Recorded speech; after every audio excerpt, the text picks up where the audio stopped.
Bueno, buenos días a todos. Gracias por asistir virtualmente a esta charla que ha organizado el Máster de Arqueología de la Universidad de Granada. Hoy tenemos a Carlos Tejerizo García, que actualmente es profesor de la Universidad Carlos III de Madrid. Él se licenció en Historia por la Universidad de Salamanca. También tiene una licenciatura en Ciencias Políticas y Sociología por la UNED. Hizo el Máster de Europa y el Atlántico, Poder, Cultura y Sociedad, Convención de Calidad del Ministerio de Ciencia en el País Vasco, en Vitoria. Y se doctoró en esta misma universidad con una tesis que se tituló Arqueología del Campesinado Medieval en la Cuenca del Duero, siglos V al VIII, bajo la dirección de Juan Antonio Quiroz Castillo y Alfonso Vigil Escalera. Posteriormente, como nos pasa a todos los jóvenes que nos vamos doctorando, pues comenzó su periplo postdoctoral, en el que han dado haciendo investigaciones muy diversas. Recibió un contrato de la Xunta de Galicia que desarrolló en el Instituto de Ciencias del Patrimonio, el INCIPIT del CSIC, y posteriormente ha sido contratado postdoctoral por la propia Universidad del País Vasco, hasta que finalmente ha caído en la Universidad Carlos III, donde actualmente ejerce su docencia. Y parece que se nos va dentro de poco a Italia, porque ha ganado una convocatoria europea, una Marie Curie, y parece que se nos va a Génova, si no me equivoco. A lo largo de todo este tiempo ha realizado numerosas estancias internacionales en la Universidad de Oxford, en la Sorbonne, en París, ha estado en la Universidad de Binghamton en Estados Unidos y la Universidad Nacional de Catamarca en Argentina.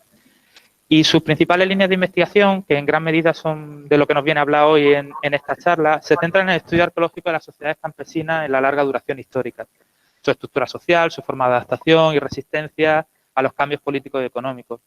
Este estudio arqueológico incluye análisis sobre muy diversos aspectos de estas sociedades, que incluye pues, desde patrones de poblamiento, el estudio de la cerámica, el estudio de la arquitectura doméstica, las manifestaciones funerarias, etcétera, etcétera. Siempre, y creo que es una de las mayores virtudes de Carlos, siempre con una perspectiva teórica muy potente. Es decir, no se queda solamente en el nivel descriptivo del registro arqueológico, sino que intenta elevar el discurso, digamos, a categorías analíticas, históricas, con una fuerte componente histórica y de algún modo también política.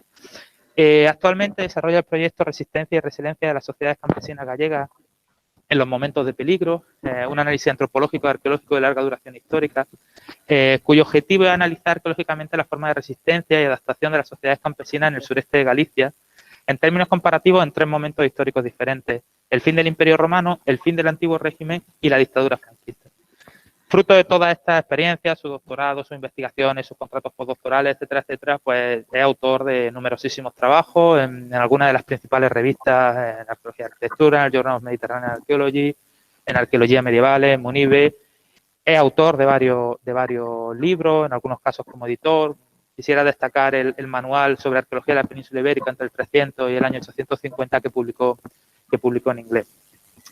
Su actividad investigadora además no termina aquí. Además de estudiar arqueología de las comunidades rurales y su relación con los poderes y el Estado en diferentes periodos, ha tenido siempre un enorme interés por saber situarse en el mundo, digamos, saber situar qué es lo que hacemos y por qué lo hacemos, ¿no? Entonces, dentro de otras líneas de trabajo, se ha preocupado mucho por temas historiográficos, por temas de entender los grados de arqueología después del Plan de Bolonia, por entender cómo funciona la docencia y la investigación en los distintos centros universitarios españoles.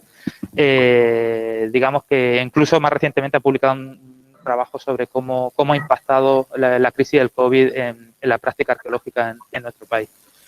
Y sin más, pues le vamos a dar paso a Carlos, que como decía nos va a hablar de parte de lo que es su principal línea de investigación, como decía, el tema del campesinado, con una charla que se llama Sujetos reencontrados por una arqueología del campesinado alto medieval. Gracias, Carlos, tienes la palabra. Pues muchísimas gracias. La verdad es que después de esa presentación, cualquier cosa que haga va a decepcionar. Reflejado, pero muchas gracias. Y nada, gracias a Guillermo en particular, a Macarena también, que por invitarme a estar aquí.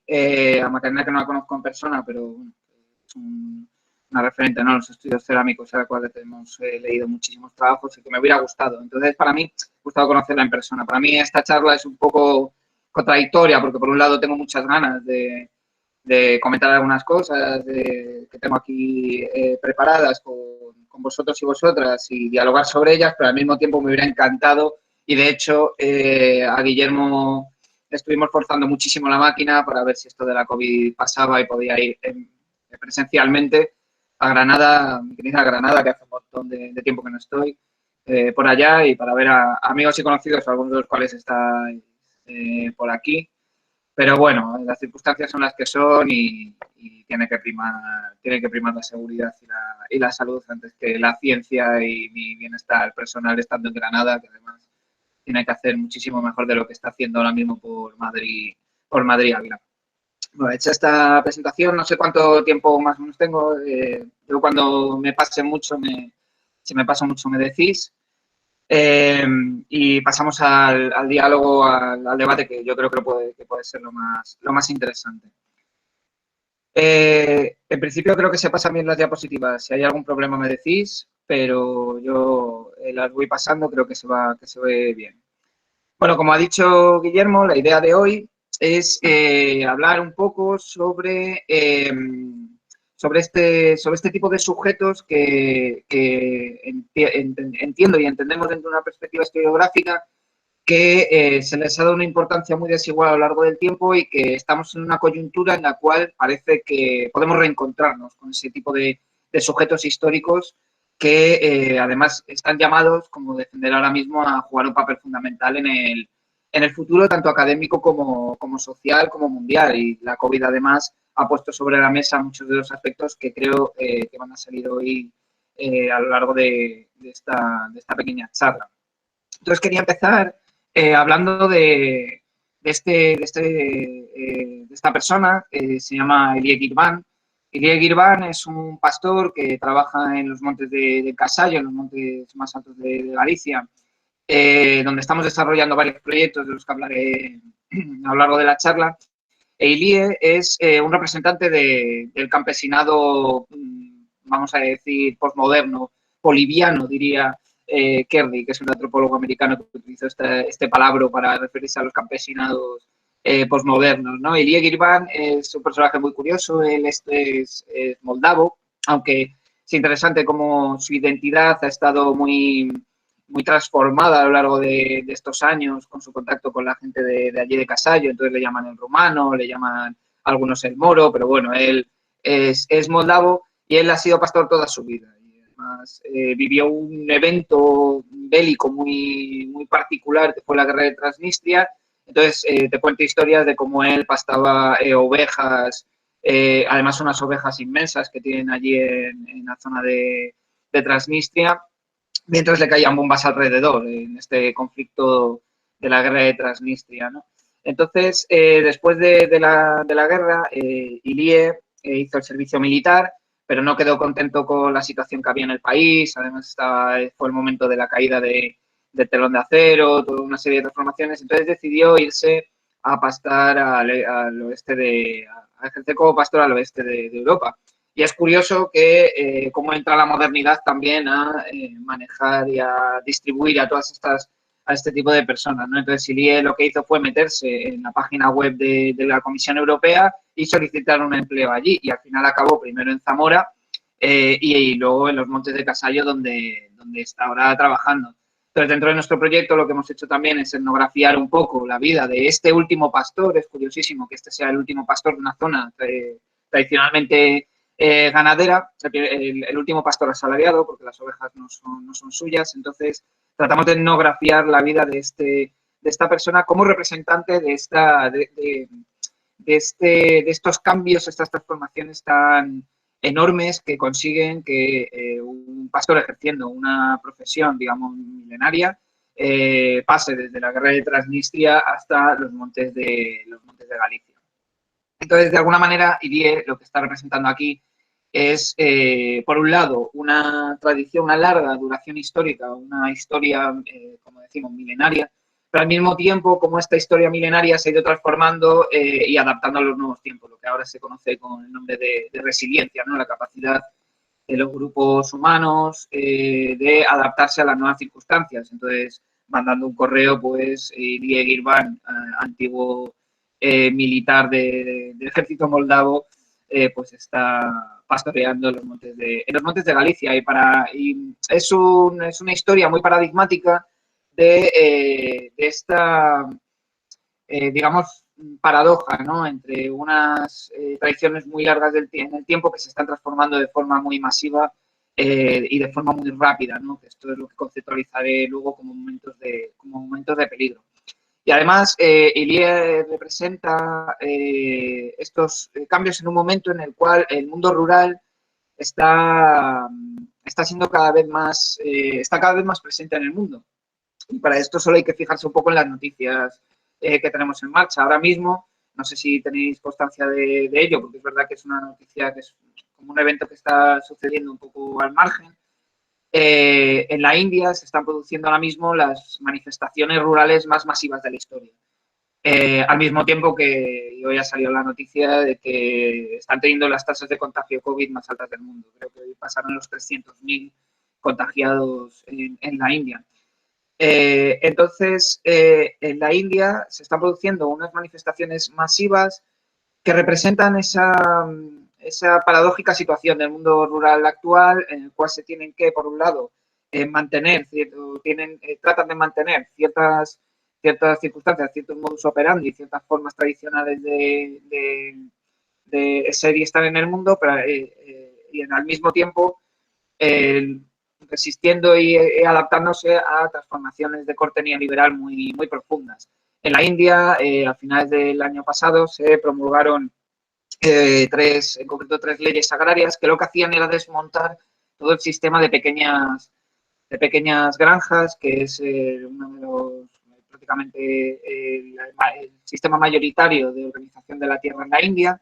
Y entonces es cuando se produjeron estas manifestaciones masivas, ya digo, las más masivas en el mundo rural que ha habido en la historia.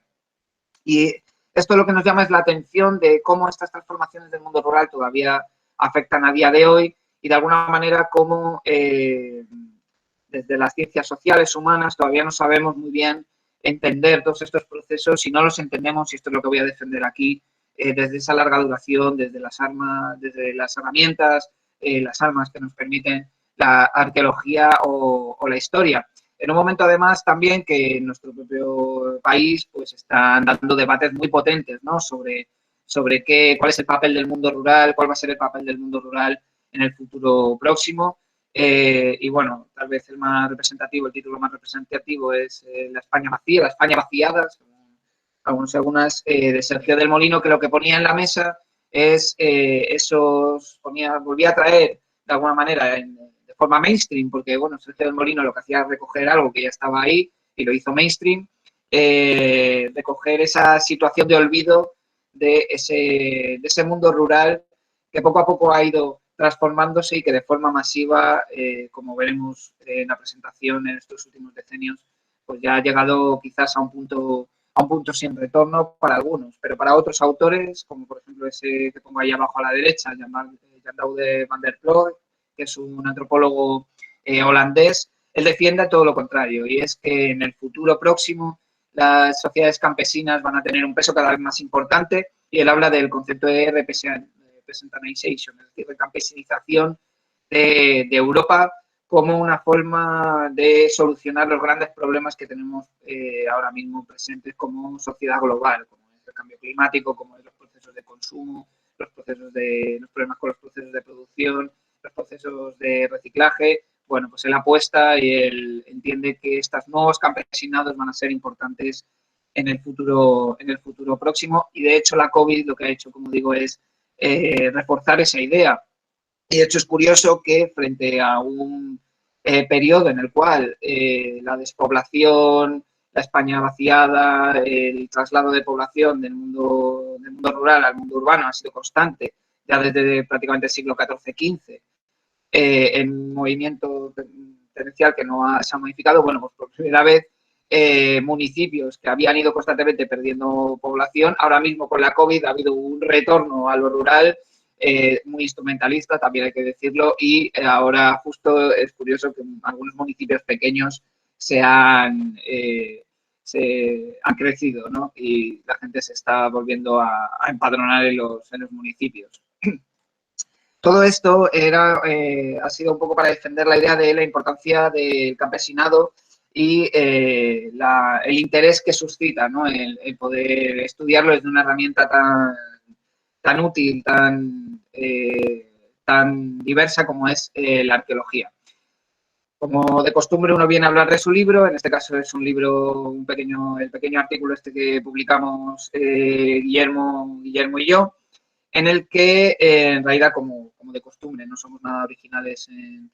Prácticamente que sepáis que ninguno de los académicos solemos ser muy originales y lo que hacemos es arrastrar ideas de otros. Y en este caso, en este artículo en el que analizamos un poco cómo se institucionalizó la arqueología medieval en España, en las conclusiones apostábamos o dibujábamos el escenario en el cual la arqueología en el futuro va a ir tendencialmente transformándose hacia una arqueología multitemporal. En realidad esto es una idea que surge de la antropología americana y que en España, bueno, es muy defendida por Alfredo González Rival, en el que si bien no se va a eliminar la hiperespecialización, lo que se va tendencialmente es a entender la arqueología y los métodos que utiliza, no tanto en contornos periódicos cerrados, es decir, la arqueología medieval, la arqueología antigua, la arqueología clásica, sino que tendencialmente hay que apostar por arqueologías multitemporales y temáticas. Entonces, en este caso, Guillermo y yo defendíamos la idea de que una arqueología medieval socialmente útil en el futuro, pero cualquier arqueología socialmente útil para el futuro, debería estar más enfocada a temas que a hiperespecializaciones temporales. Entonces, en este caso, lo que voy a defender en esta ponencia, en esta charla, es cómo una arqueología del campesinado puede ser ese tipo de arqueologías multitemporales con problemáticas de larga duración que nos arrojen mucha luz tanto para el pasado como para el presente. Esto es un poco la gran idea que voy a intentar defender en los próximos 20-25 minutos, media hora, espero. Ya te digo, Guillermo, si se me está yendo un poco de las manos, me lo decís. Entonces, para esto hay que ver un poco cómo se ha entendido el campesinado a lo largo de la historia y concretamente el campesinado medieval, que es de lo que vamos a hablar concretamente aquí. Y de hecho, el campesinado medieval ha estado muy relacionado historiográficamente con la idea de la Edad Media como Edad Oscura. En realidad, esto daría para hablar muy largo y tendido. Es interesantísimo la construcción de la idea de la Edad Oscura a nivel historiográfico. Pero precisamente ha sido el entender historiográficamente que era un mundo puramente rural, que era un mundo muy sometido a esas fuerzas naturales en las cuales las invasiones bárbaras lo que vinieron es a desmontar la cultura y la civilización del Imperio Romano, el que generó esa idea de edad oscura cuyos orígenes podemos rastrear en el siglo XIII, XIV y que siguieron prácticamente hasta el siglo XIX y que todavía a día de hoy, como diré ahora mismo, todavía sigue en marcha dentro de la mentalidad de cómo entender el mundo medieval o alto medieval.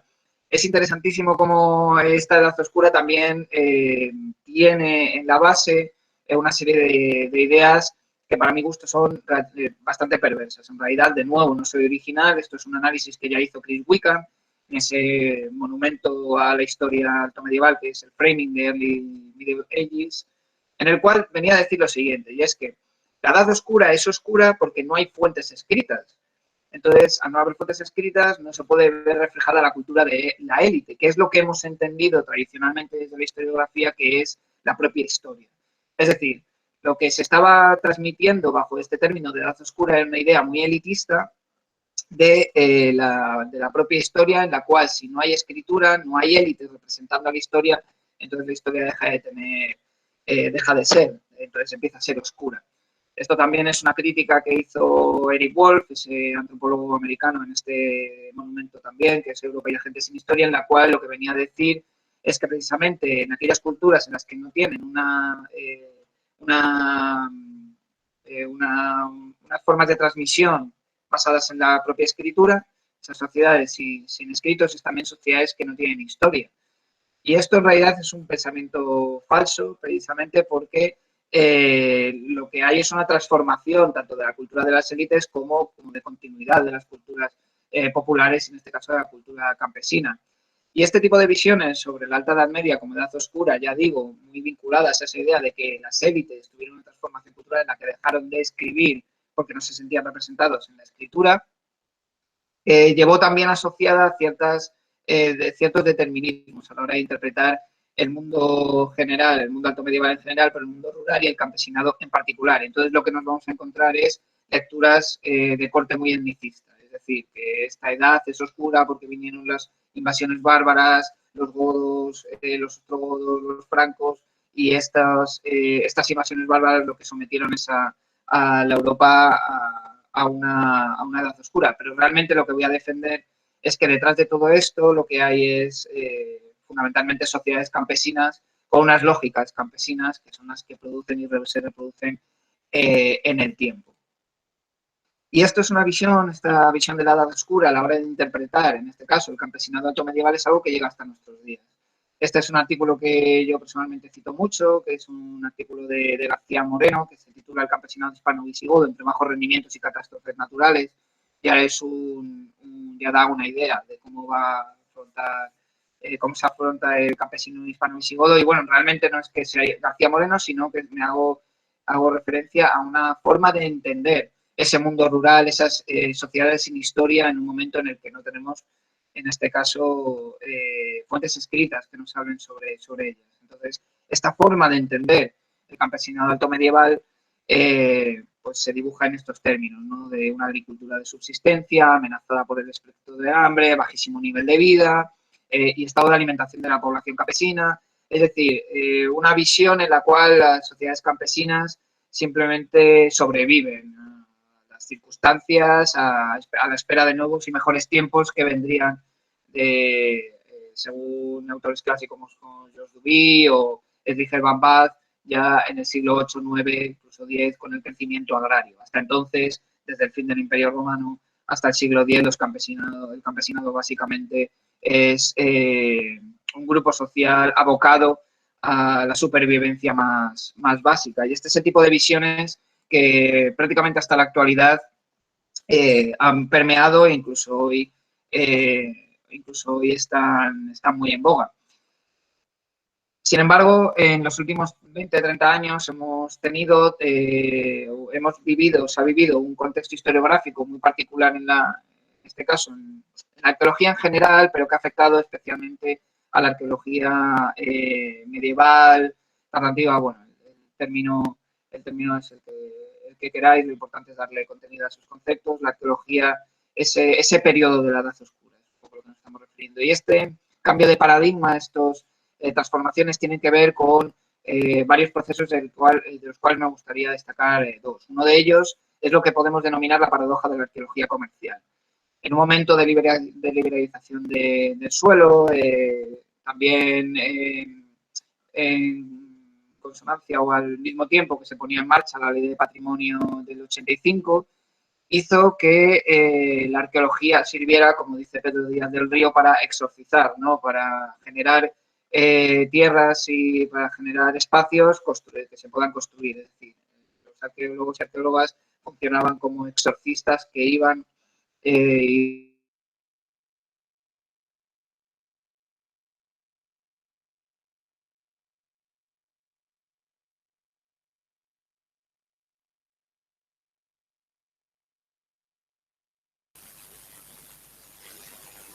Carlos, te has quedado cortado.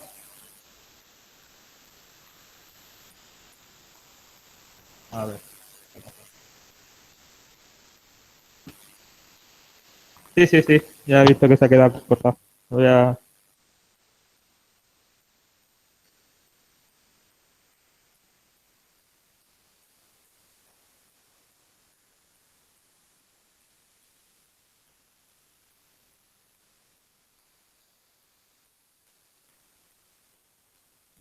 Sí, capaz de estar hablando solo.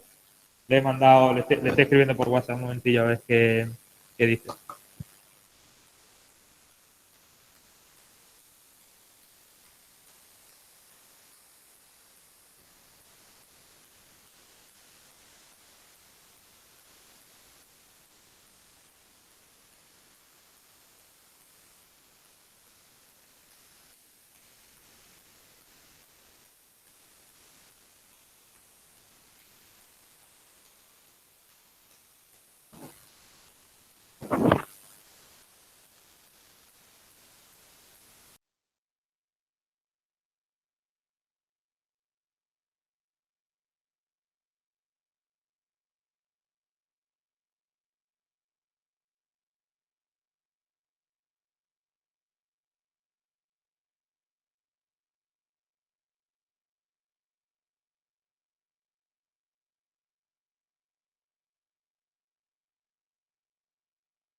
Ya va a volver a entrar. Dice Carlos que él seguía hablando. Que él aparecía como conectado y que él seguía hablando.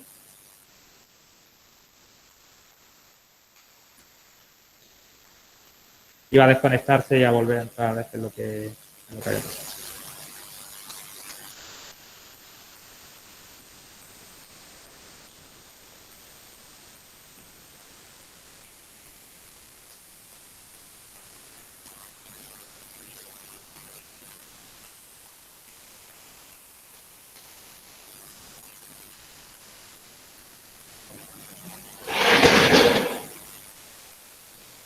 A ver.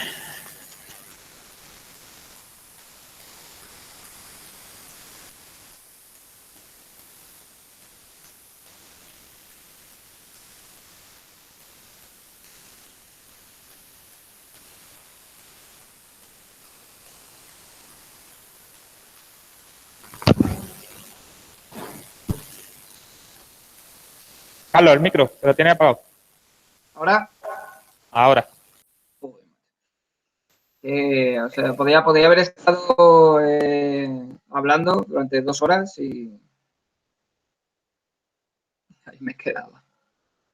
Perdonad, no sé, la verdad es que no sé qué ha pasado,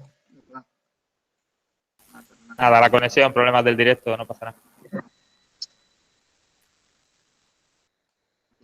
Que va a tener que retomar el discurso porque se han perdido ahí como unos 8 minutillos, 10 minutillos, o quizás menos, yéndose un poco espera. Vale, pues no hay problema. A ver que pueda volver a presentar esto.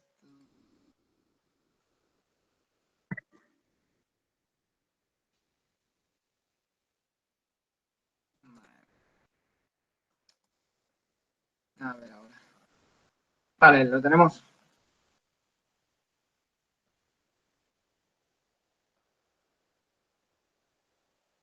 ¿Está? Se ve la presentación, sí. Vale, ¿cuál era la parte del chapón infecto este que... ¿Dónde os habéis Esto quedado? no lo hemos por aquí, ¿no? Esto ha sido lo último que hemos visto antes de que se colgase la presentación, Carlos. Vale. Pues ya, Estaba con la paradoja de la arqueología comercial y por ahí se te ha quedado cortado. Que no te preocupes por el tiempo, que hasta las 12:30 hay tiempo. ¿eh? bueno, pero tampoco quiero matar a los pobres que estén por aquí. Nico, espera, Carlos. Nico, ¿quieres decir algo? Pues no, se habrá equivocado. Venga, todo tuyo, Carlos. Vale, seguimos.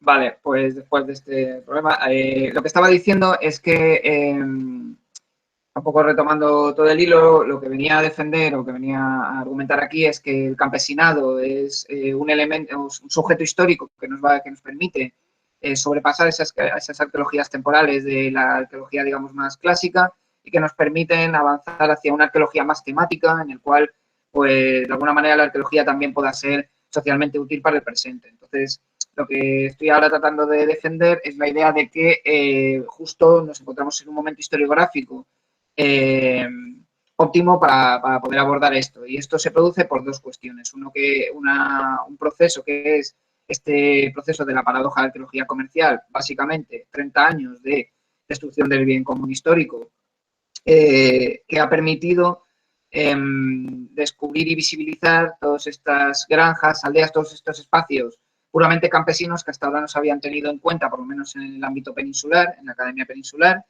y que la paradoja se constituye entonces en que más destrucción del bien común histórico ha supuesto un mayor conocimiento de estas sociedades subalternas. Y el otro tema, el otro proceso ha sido un cambio de paradigma, digamos, más de corte intelectual, de corte teórico.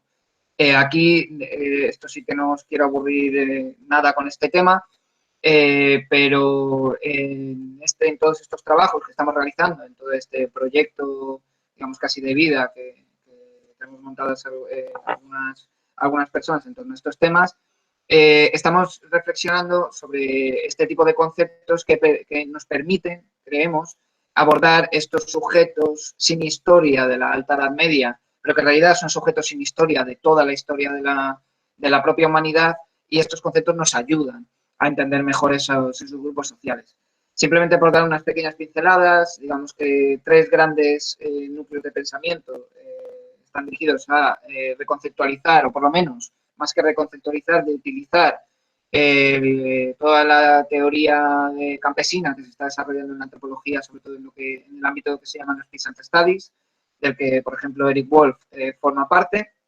Y luego, por otro lado, estudiar o intentar analizar las cuestiones más que tienen que ver más con la capacidad que tienen estos grupos sociales de adaptarse, de resistir, de tener agencia en el mundo. Y para eso estamos explorando mucho cuestiones como la agencia relacional o la idea del Estado como una relación social. Entonces, por dar 2 pinceladas, 2 ideas fuerza de cada una de estos elementos, sería, por un lado, que el campesinado habría que entenderlo no tanto como un grupo social o una clase social fija en el espacio y en el tiempo, sino, como decía Thompson, para la clase obrera inglesa, un campesinado in the making, es decir, que el campesinado, las sociedades campesinas, los grupos campesinos, tanto a nivel individual como colectivo, tienen que ver con su proceso de estar en el mundo y su proceso de práctica de ser campesino. Entonces, esto lo que nos advierte es de entender el campesinado no como un elemento aislado, sino con una agencia relacional, es decir, como un grupo que está en relación continuamente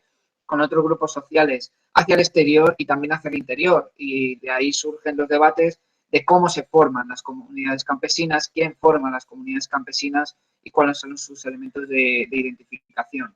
Por otro lado, una de las ideas fuerza de esta antropología del campesinado, de estos peasant studies, es entender la unidad doméstica como el espacio fundamental para la articulación de las sociedades campesinas. Las unidades domésticas que están constituidas por la casa, pero también por la parcela, por los espacios agrarios. Todo esto forma parte de estas unidades domésticas, que son los ámbitos, como diría Theodor Shanning, uno de los antropólogos más importantes a la hora de estudiar el campesinado, diría que la unidad doméstica es el espacio de producción y de reproducción básica de estos grupos sociales. Shannon, que además lo recoge de otro grandísimo antropólogo con una vida muy curiosa y una relación de amor-odio y más de odio que de amor con el stalinismo, como fue Chayanov, que fundamentalmente lo que hace es hablar de una forma de relacionarse con el mundo distinta de las relaciones sociales capitalistas, que era lo que estaba viniendo, lo que estaba imponiéndose en el momento que Chayanov hizo sus estudios, sobre todo sobre las comunidades campesinas rusas. Entonces, una idea clave aquí es que es la unidad doméstica lo que tiene que ser, por un lado, el elemento fundacional, el elemento, digamos, esencial del ser y estar en el mundo campesino, y por otro la unidad desde la cual las ciencias sociales, entre ellas la antropología, tiene que estudiar estas sociedades campesinas del pasado. Y esto lo que hace es convertir la aldea, es decir, el conjunto de unidades domésticas, en el universo campesino, que en realidad es lo que significa la palabra Mir, en ruso, que eran estas comunidades campesinas que estudiaba Chayanov. Bueno, simplemente decir que lo que quería es indicar un poco por dónde van las líneas teóricas de pensamiento y dar unas ideas fuerza que serán claves para entender tanto el campesinado alto medieval que voy a dibujar ahora, como, y luego este es un poco, no la sorpresa, pero bueno, el cambio de registro que voy a hacer luego de estudiar el campesinado también más contemporáneo. Entonces, bueno, por no alargarme mucho más, lo que quería era sintetizar estas ideas sobre el campesinado en torno a 3 ejes de debate, a 3 ejes de discusión que creo que pueden sintetizar bien estas ideas. Una de ellas es la idea de la emergencia del campesinado alto medieval y esta aldea como el universo campesino llevada a la Alta Edad Media, con el debate de cuándo nace o no una aldea, cuándo nacen o no estas sociedades campesinas alto medievales. Después hablaré un poco sobre el tema de las identidades, más allá de la etnicidad, en torno a las necrópolis más llamadas, bajo mi punto de vista, visigodas. Y luego conceptualizaré un poco la idea de los moments of danger en la historia campesina, es decir, en los momentos en los cuales las sociedades campesinas se ven sometidas a procesos no tanto traumático, sino de gran tensión estructural, ¿no? Esto es un poco la idea del momento Tanger que luego comentaré. Entonces, el primero de los temas que quería tratar es la emergencia del campesinado alto medieval, y esto nos retrotrae otra vez a eso que hablaba antes de la idea de que estas sociedades campesinas estaban alto medievales, es una cierta visión primitivista, ¿no?, sobre estas sociedades campesinas alto medievales que estaban sometidas al albur del clima, que tenían que, digamos, sobrevivir en el día a día, y que, bajo mi punto de vista, que es un poco lo que defendía antes, lo que vienen a decir en el fondo, lo que hay, si hacemos una pequeña deconstrucción de esa idea, es un poco de arqueología de esa idea, como diría Foucault, lo que vemos es una visión elitista de la historia, por un lado, y por otro la idea casi urbanita de progreso de bueno, historiografía del siglo XIX-XX, que veían estos campesinos posromanos un elemento, grupo social poco estructurado y desintegrado casi, ¿no? Entonces, esta serie de ideas también llevaron a conceptualizar la aldea medieval como un fenómeno, sobre todo pleno medieval. Es decir, el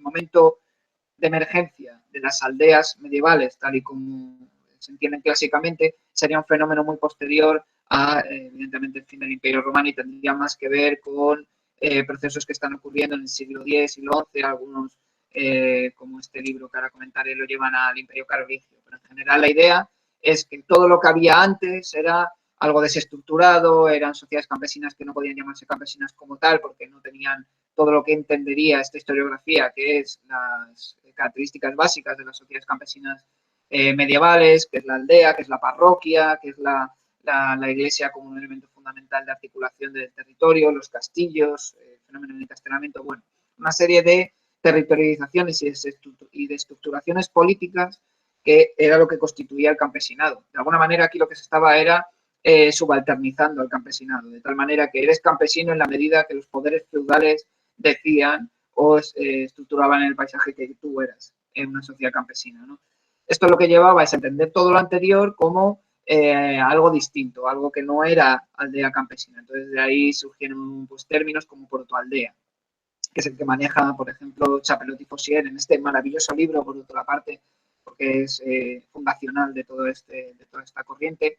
En realidad, por muy destructivos que parezca que seamos, siempre estamos caminando o mirando encima de los hombros de gigantes. Y en este caso, bueno, Chapelotti Fossier, sobre todo Fossier, es uno de esos grandísimos gigantes que permitieron que se pudiera construir toda esta historiografía. En cualquier caso, en este libro, fundacional, como os digo, de 1980, se manejaba esta idea, ¿no? Y bueno, para los que leáis francés lo tenéis ahí a la derecha, pero lo que viene a decir ahí es que el hábitat rural y las sociedades rurales anteriores al siglo IX, en este caso, antes del Imperio Carolingio básicamente, eran sociedades desestructuradas, en las cuales las aldeas no eran aldeas, eran protoaldeas, eran algo distinto, caracterizadas por la movilidad, por la inestabilidad, por la incapacidad, como veíamos también en la cita de García Moreno, de sobrevivir el día a día de una forma progresista. En el fondo también hay mucha idea aquí de progreso y de crecimiento agrario, ¿no? De que las sociedades están abocadas a estar produciendo más y más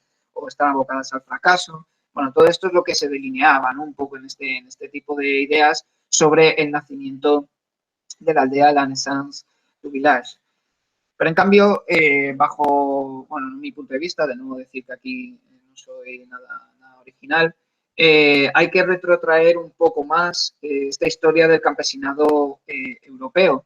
Y aquí es curioso cómo autores, sobre todo de Centro Europa, ya lo vieron así, pero no se les hizo mucho caso entonces, como Werner Rosener, que tiene un libro maravilloso en el cual ya empieza a insinuar la idea de que el campesinado de que el campesinado europeo nace precisamente de todos estos procesos que tienen que ver con la desestructuración del Imperio Romano, a pesar de que gente como Rosener todavía querían ver en la aldea medieval, digamos, el prototipo, ¿no?, de sociedades campesinas.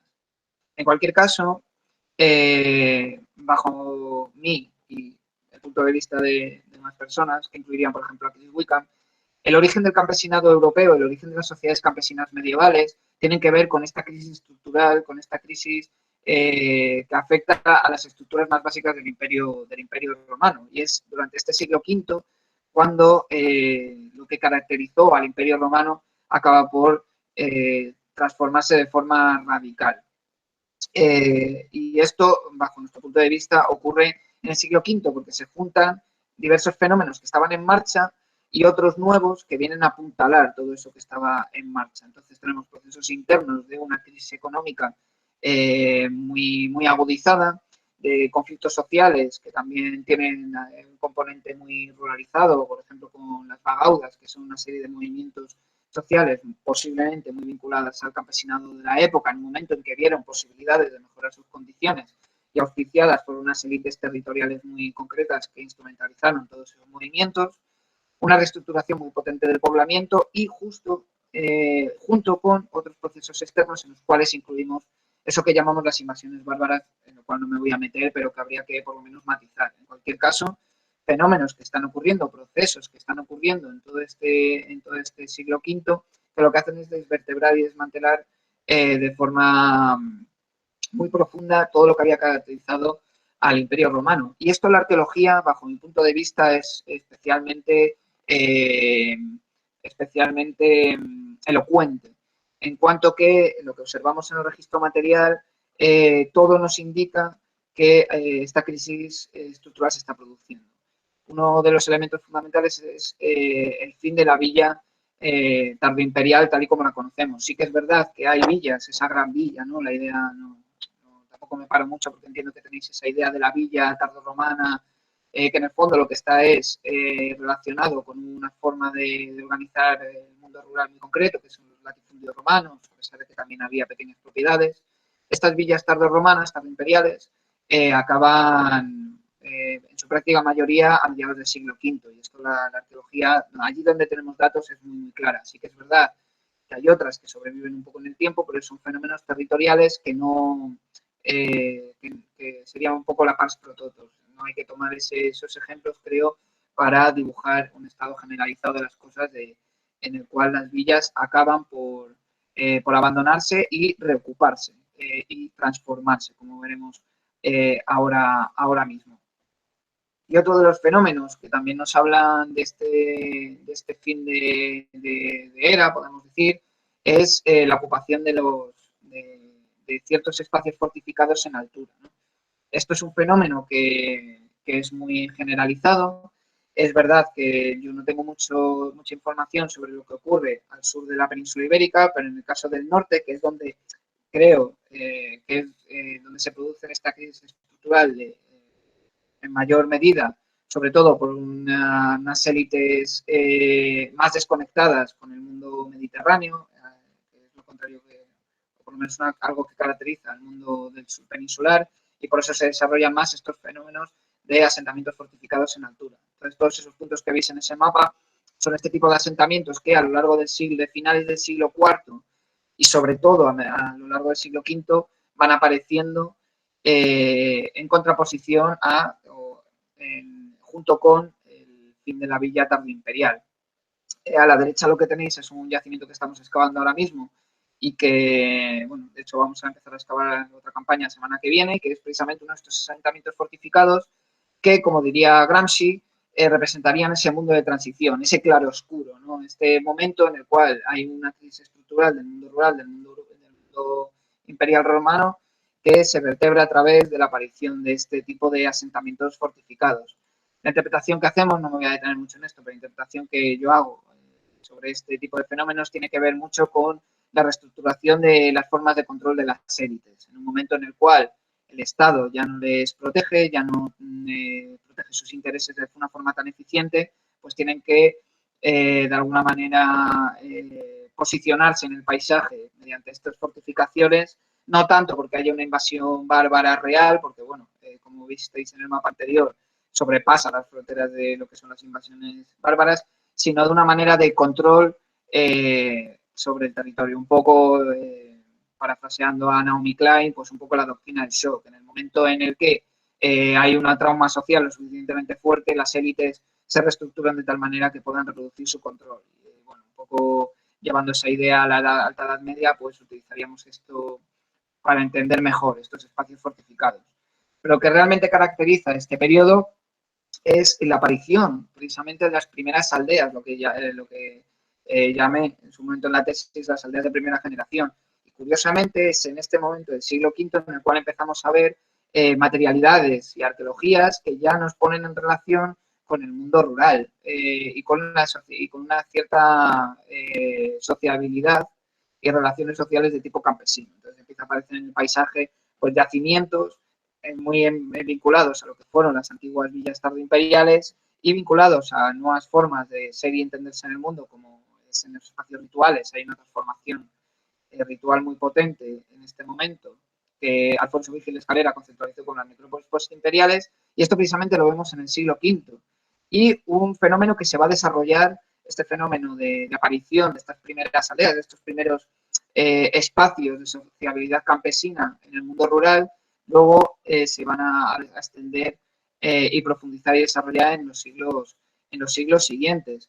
Este es un mapa que surge de mi tesis doctoral, que son todas las aldeas y granjas que pude documentar, que están excavadas en la cuenca del Duero, y con unas cronologías que lo que nos sugieren es que entre mediados del siglo VI y mediados del siglo VIII, precisamente por otro gran fenómeno disruptor como es las invasiones, en este caso bereberes, ¿no? Desde el norte de África, en ese periodo lo que vemos es un paisaje hegemonizado por aldeas y granjas. Y este mapa no hace mucha justicia a esto que estoy diciendo, porque realmente son las aldeas que pude ver que estaban excavadas efectivamente. Pero si nos ponemos a hacer trabajo de prospección en el territorio, lo que acabamos viendo es un paisaje de los siglos VI, VII, VIII, que está totalmente hegemonizado por este tipo de aldeas y granjas. Entonces, bueno, ahí tenéis diversos proyectos. El de arriba a la izquierda es uno que llevé yo en Segovia, el de la derecha es del sur de Madrid, por Alfonso Vigil Escalera, el de abajo es de la provincia de Salamanca, y todo ello lo que nos muestra es un paisaje vehiculizado y hegemonizado por este tipo de aldeas y granjas. Aldeas y granjas que además tienen una materialidad muy particular.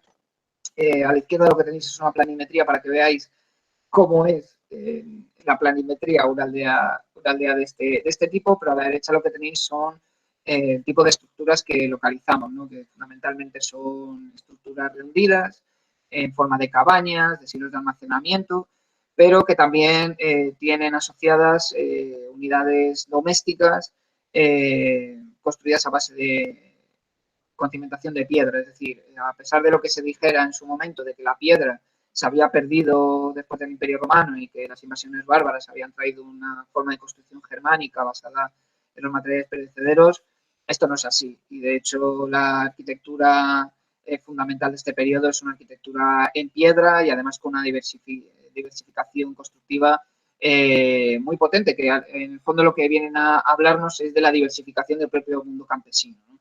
Eso es lo que tenéis abajo a la derecha, son diversas unidades domésticas, aunque ya os digo que hay muchas y cuya construcción es fundamentalmente en piedra, al menos la cimentación, aunque hay estructuras construidas totalmente en piedra.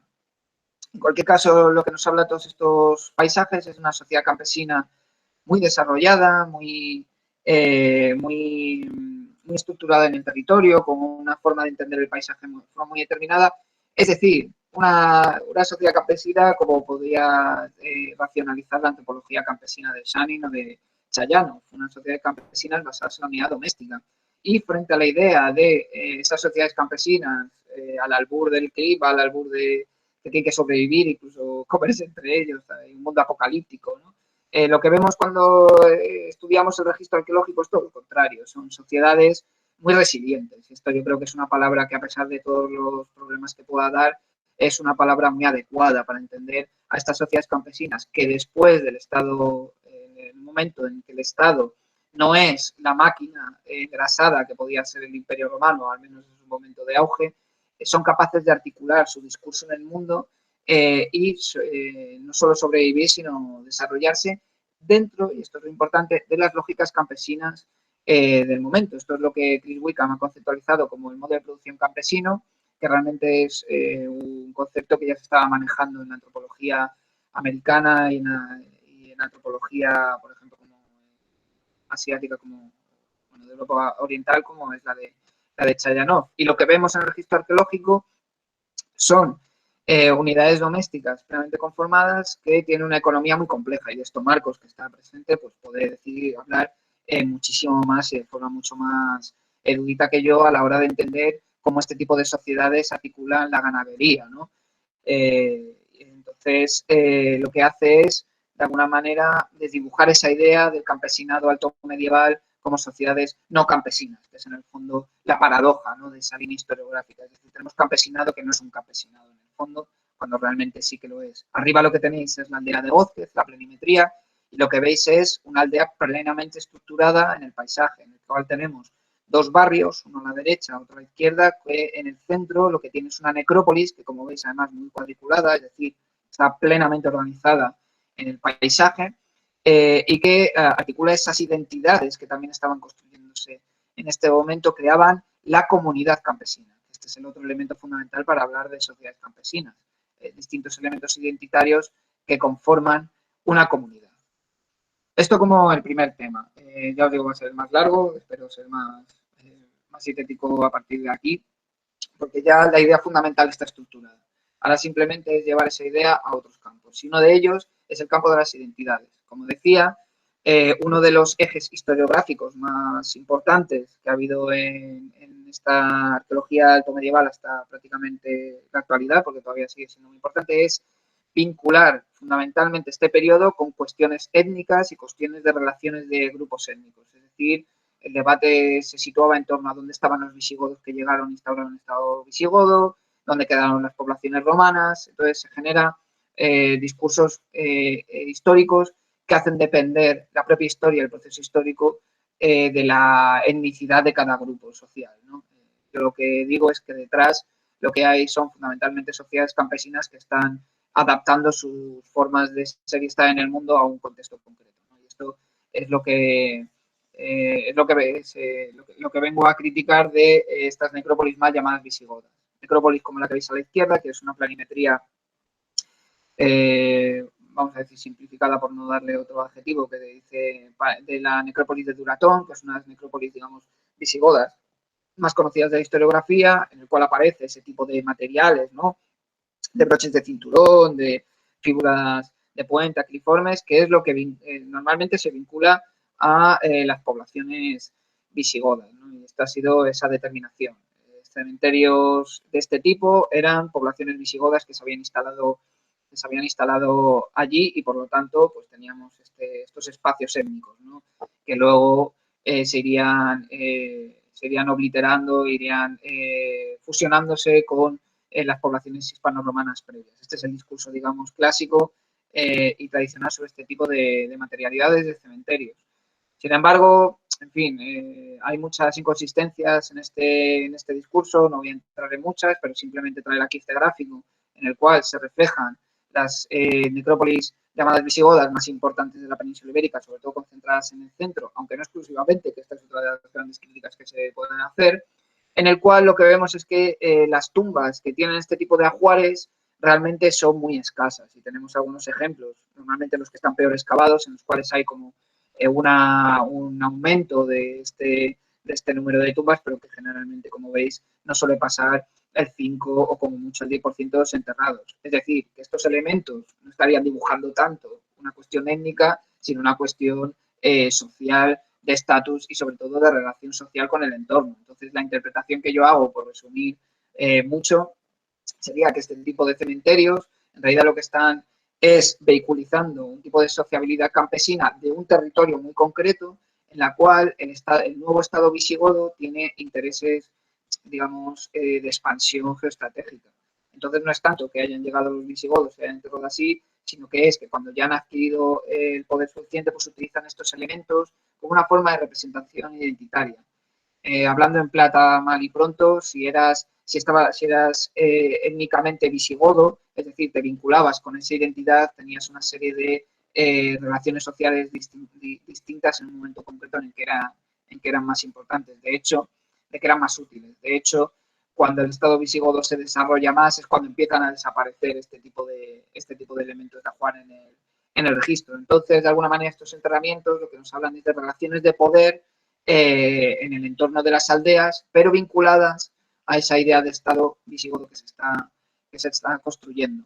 En el fondo, no se elimina el componente étnico, sino que se contextualiza dentro de unas relaciones de poder de tipo campesino, es decir, aldeas que manejan unos discursos y una sociabilidad muy específica.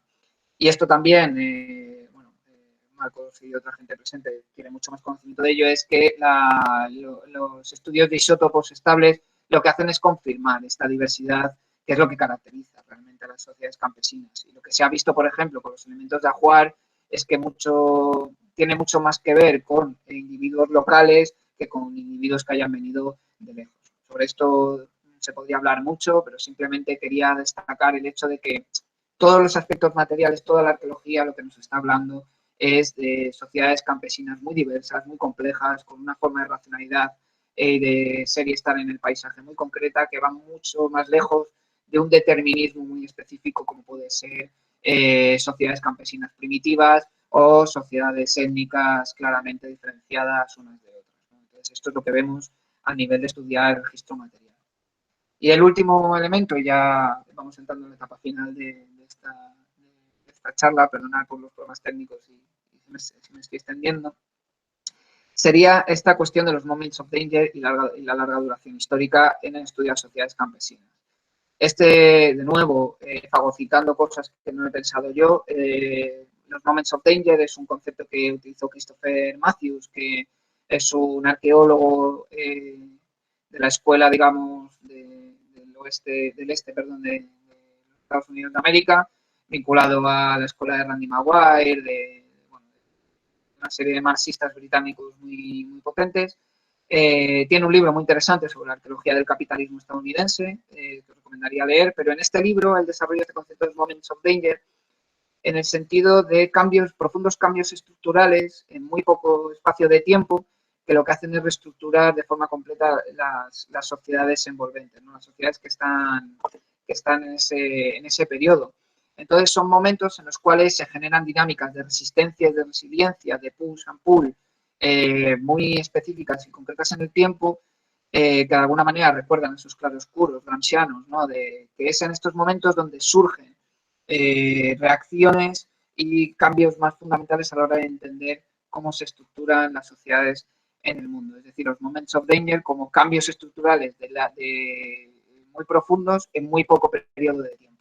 Y esto es un poco lo que estamos estudiando desde el proyecto que estoy llevando ahora a cabo para analizar las sociedades campesinas a lo largo de la historia. Entonces, para poner una comparación, os he traído este caso de estudio que estamos excavando ahora en la provincia de Ávila, que se llama La Cova, que es una antigua quiere decir que se conocía tradicionalmente como una necrópolis en roca enorme, con muchísimas sepulturas, incluso con una necrópolis más de tipo comunitario, pero de la que no se sabía absolutamente nada más y se pensaba que era un lugar simbólico de estructuración del paisaje y tal. No es que no, sino que cuando nos hemos puesto a buscar la materialidad de la vida, más que la materialidad de la muerte, lo que nos hemos encontrado, como no, son con sociedades de tipo campesino y encontramos, pues, bueno, como las aldeas que había mencionado antes, en este caso datada, y esto es lo interesante, a finales del siglo VII y recorriendo todo el siglo VIII. Es decir, y esto es lo que venía a traer aquí, es un ejemplo de cómo las sociedades rurales de la península ibérica se adaptan de forma resistente y resiliente a esos grandes cambios estructurales que están ocurriendo en el siglo VIII. Este yacimiento sobrepasa esa marca del fin del Estado visigodo, de la invasión bereber, la imposición incluso ya en un momento en que Al-Ándalus está constituido ya prácticamente como un Estado organizado, y estas sociedades campesinas sobreviven y pasan todo ese periodo, ¿no? Y tenemos incluso materialidades como este broche, que es una pasada, y ya os digo, para alguien que ha estado estudiando esto 5 años, excavar uno en directo es una experiencia emocional única. Y lo que estamos viendo son un espacio que interpretamos como la estructuración de las élites territoriales en un momento en que el Estado vuelve a no funcionar de la forma que tenía que funcionar como ocurría en el Imperio Romano, en ese siglo V que habíamos comentado anteriormente. Entonces, de nuevo, lo que vemos son sociedades campesinas adaptándose a los nuevos tiempos y reestructurando sus relaciones de poder, sus relaciones de género, sus relaciones con el paisaje, etcétera, etcétera, ¿no? Y bueno, para traeros algo un poquito más moderno y haciendo un salto teórico histórico, que a lo mejor os vuelve un poco locos y locas, pero bueno, para que veáis un poco la lógica que estoy siguiendo aquí, os voy a presentar brevemente otro proyecto en el que estoy involucrado dentro de eso que había dicho Guillermo de las sociedades labregas galegas, que tiene que ver con la guerrilla antifranquista y la imposición de la modernidad. De alguna manera, lo que estaba argumentando antes era el inicio del campesinado medieval, pero también del campesinado europeo, de tal manera que hasta prácticamente el siglo XIX-XX, esa misma sociedad que vemos nacer en el siglo V continúa en el tiempo y solo es mediante estos momentos de peligro en los cuales se van transformando las relaciones sociales que estábamos dibujando antes. En el caso de Galicia, en el caso del caso de estudio que estamos manejando, nuestra hipótesis es que estas sociedades campesinas nacidas en el siglo V, en ese yacimiento, en ese otro yacimiento que os mostraba antes, su final se puede estructurar y se puede localizar en este momento, precisamente bajo dos procesos. Uno es la imposición de la modernidad a través de la industrialización y la imposición del capitalismo, básicamente, y que está en este caso, ahora os enseñaré algunas fotos, vehiculizada arqueológicamente y materialmente a través de la industria del wolframio, que fue una industria muy importante de Galicia, no vamos a entrar en ello mucho, y por otro lado la propia guerra civil y la resistencia antifranquista. Entonces esto es lo que estamos estudiando en Galicia y bueno, ahora no me puedo detener en esto porque es otra cosa, pero lo que hemos hecho es en los últimos 4 años trabajar en un contexto de articulación de la guerrilla antifranquista que se llama la Ciudad de la Selva, que es un conjunto de campamentos de la guerrilla, excavando muchos de ellos. Esto es un mapa de los que hemos localizado junto con las industrias estas del wolframio que se estaba comentando.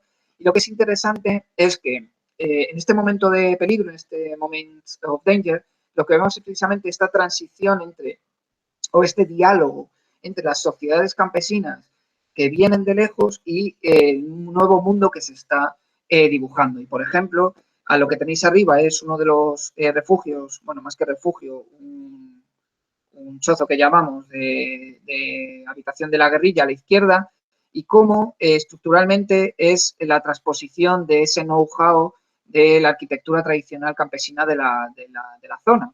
Entonces, en este ejemplo, lo que os trato es de decir ese diálogo que hay entre procesos de modernidad y procesos bélicos, como es la articulación de la guerrilla antifranquista, con respecto a la propia sociedad campesina que estaba en marcha. Y de hecho, muchos de los guerrilleros y guerrilleras que había en esta organización concreta provenían de las sociedades campesinas. De alguna manera, lo que estamos estudiando aquí, y esta es nuestra hipótesis, es que la guerrilla antifranquista, en el caso de Galicia, representa una historia, representa un eslabón más dentro de una historia de resistencia y resiliencia de las sociedades campesinas que vemos en la larga duración histórica, ¿no? Y es un poco lo que estoy intentando defender aquí.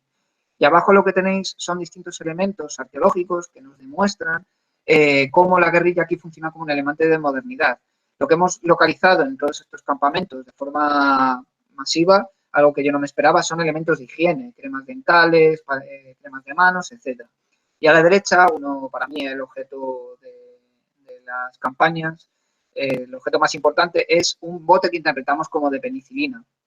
La penicilina, a pesar de que se inventó en 1927, no se comercializó hasta después de la Segunda Guerra Mundial.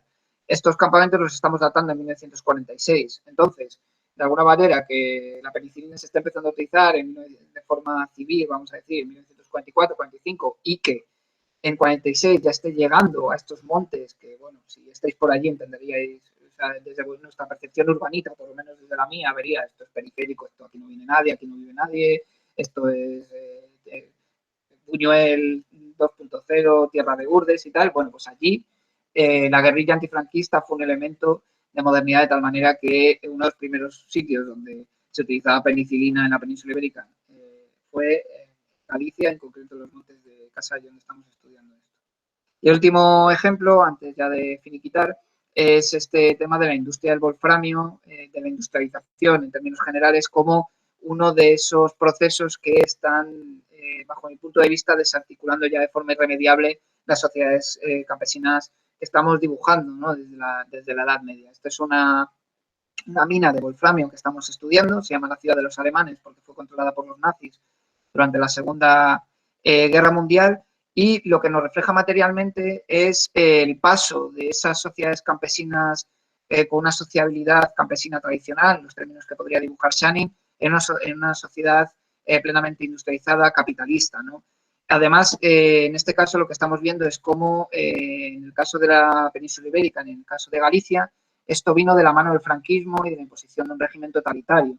Lo que estáis viendo en pantalla es que en esta industria, en este caso ciudades de los alemanes, se utilizó como también destacamento penal, este sistema que tenía de redención de penas Franco, y instaló una aquí, precisamente porque en su convenio con la Alemania nazi le pidió, oye, tráeme trabajadores aquí, que tenemos que exportar este wolframio. El wolframio es un mineral que se utilizó para endurecer los tanques y las balas y fue muy utilizado por los nazis en la Segunda Guerra Mundial.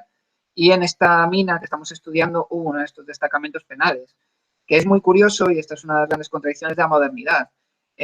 Al mismo tiempo que estaba este destacamento penal, en las sociedades de alrededor no había luz eléctrica. La primera vez que vieron luz eléctrica en este paisaje fueron los prisioneros de este destacamento penal, ¿no? Estas paradojas de la modernidad en la cual cuanto más represaliado estás, más modernidad consigues ver, ¿no? Y como un ejemplo material también que tenemos de este proceso es el paso de una sociedad de intercambio, de una economía muy localizada, muy digamos, si queremos solo de intercambio y tal, a una sociedad plenamente asalariada. Entonces, en menos de una generación, en menos de unos años, en ese moment of danger, como estaba conceptualizando antes, personas que no habían visto dinero prácticamente en su vida, de repente tenían que desfilar delante de la casa del jefe para poder, en esa ventanita que veis arriba a la izquierda, cobrar un salario. Y esto de alguna manera es un ejemplo de la performatividad que tiene el capitalismo, ¿no? de que el salario lo tienes que recibir a mano, tienes que desfilar delante de la casa del jefe, que es la que está ahí abajo, que es el ingeniero jefe de la mina, cobrar tu salario. De hecho, les daban un número, ¿no? Y esto es también un poco la deshumanización del trabajador capitalista, en el cual se te da un número, se te llama, oye, tienes que cobrar tu salario, ¿no? Y esto todo lo estamos estudiando arqueológicamente y que viene dentro de este mismo discurso de esas sociedades campesinas que están siendo desestructuradas en estos momentos de peligro, digamos, en los cuales hay cambios estructurales muy potentes. Entonces, ya para finalizar, que llevo una hora, yo creo que ya está bien y casi mejor pasar al diálogo, es reivindicando junto con Chris Wickham, ese gigante de la historiografía medieval, que en esa cita de este maravilloso libro, que a mí me parece una obra maestra en todos los sentidos, que es The Inheritance of Rome,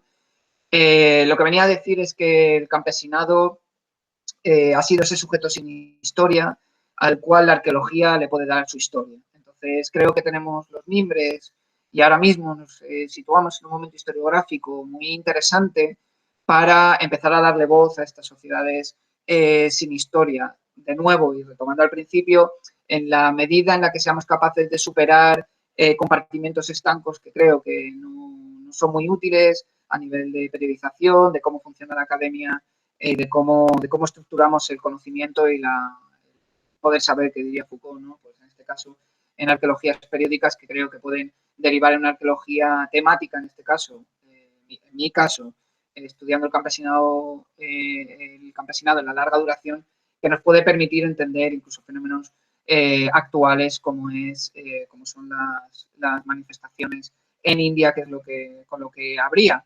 Y ya para finalizar, pues ya que estamos en el centenario de Dostoyevsky, por favor, es el año de leer a este gigante, a Dostoyevsky, decir, y un poco de cura de humildad, que es mejor el hombre, bueno, la humanidad, Sikh, pongo ahí, es mejor que la humanidad que confiesa francamente su ignorancia que quien finge con hipocresía. Entonces, por eso ahora creo que lo fundamental es el diálogo y que podamos intercambiar impresiones e ideas sobre esto, si os ha interesado, y si no, pues lo dejamos aquí y ya está.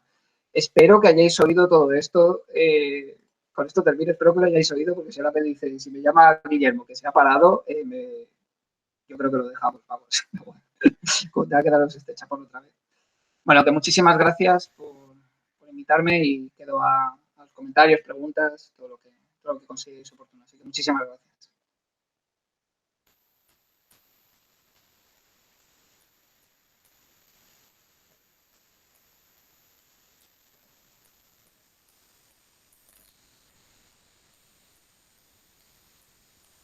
Yo no te oigo, Guillermo. ¿Estás hablando? Gracias por avisarme. Ahora sí, que no estaba el micrófono encendido. Estaba dándole las gracias a Carlos por la charla que nos ha dado, sobre todo para los alumnos de máster que estáis aquí. Creo que sintetiza muy bien muchas de las cuestiones que estamos viendo en las últimas semanas, con lo cual me parece más que oportuno.